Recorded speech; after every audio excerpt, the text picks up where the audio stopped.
I've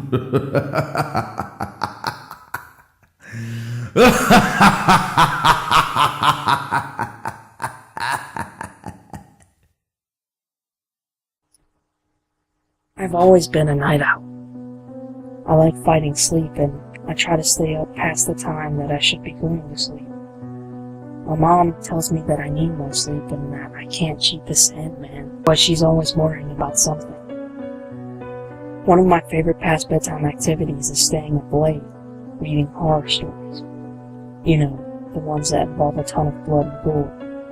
The ones that make you sick to your stomach.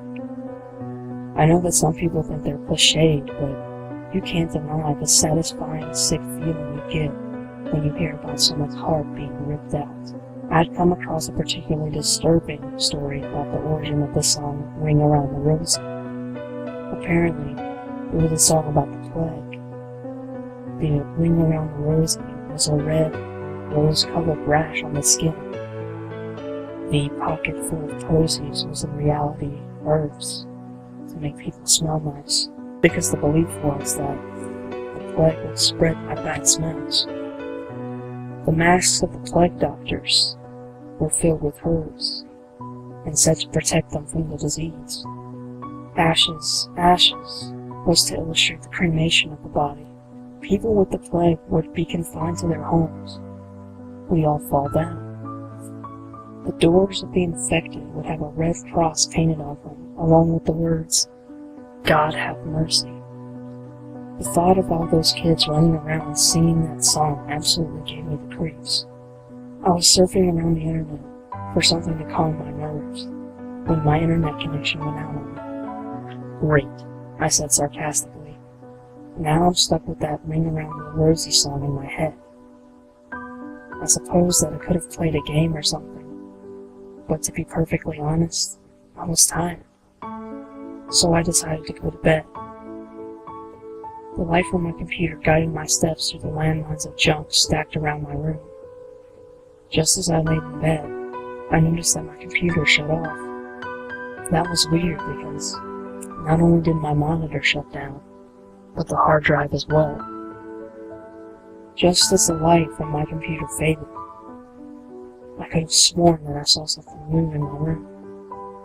I tried to write it off as a simple trick of the eyes. I laid in bed and tried to calm down. I kept telling myself that I was working myself up far too much over nothing, but I could still feel my heart pounding in my chest.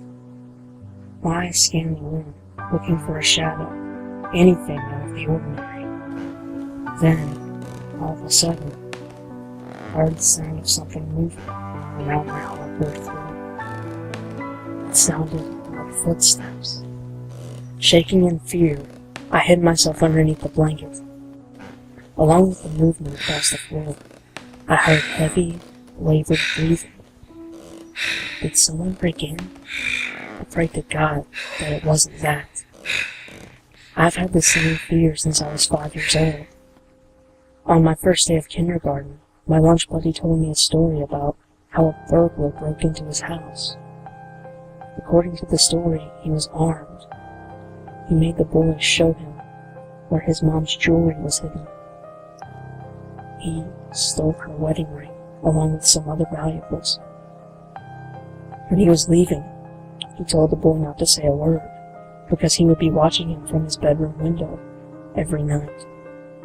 If he ever told, the burglar would sneak into his room and shoot him.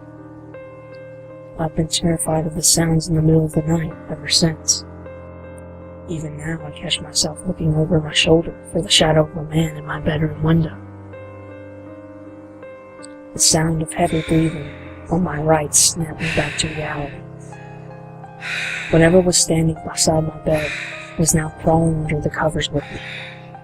Suddenly, my skin was coated in something that felt strangely familiar. When I reached down to brush it off, I remembered what it felt like.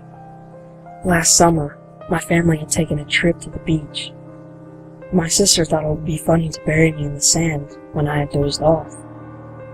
It took 3 showers to wash away all that sand, and that is exactly what this felt like. Like I was covered in sand. Demonic laughter right against my ear made my skin crawl. I wanted to scream, but I was literally paralyzed with fear. My computer rebooted, and in the soft glow of the monitor, I saw a face I'll never forget for the rest of my days.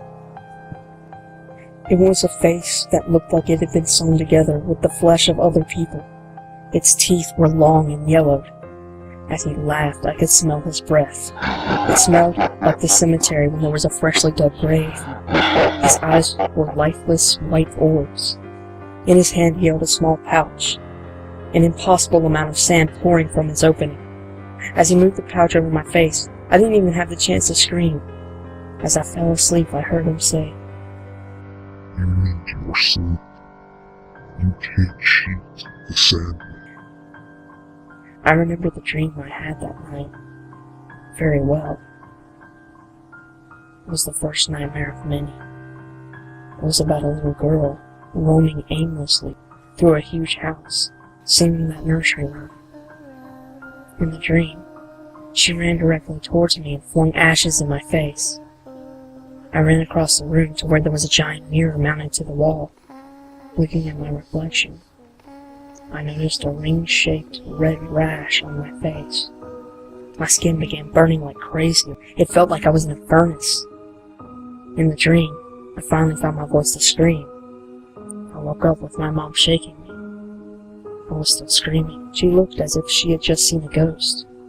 When I asked her what was wrong, she led me to the bathroom mirror. My face was covered in a red, rose-colored rash.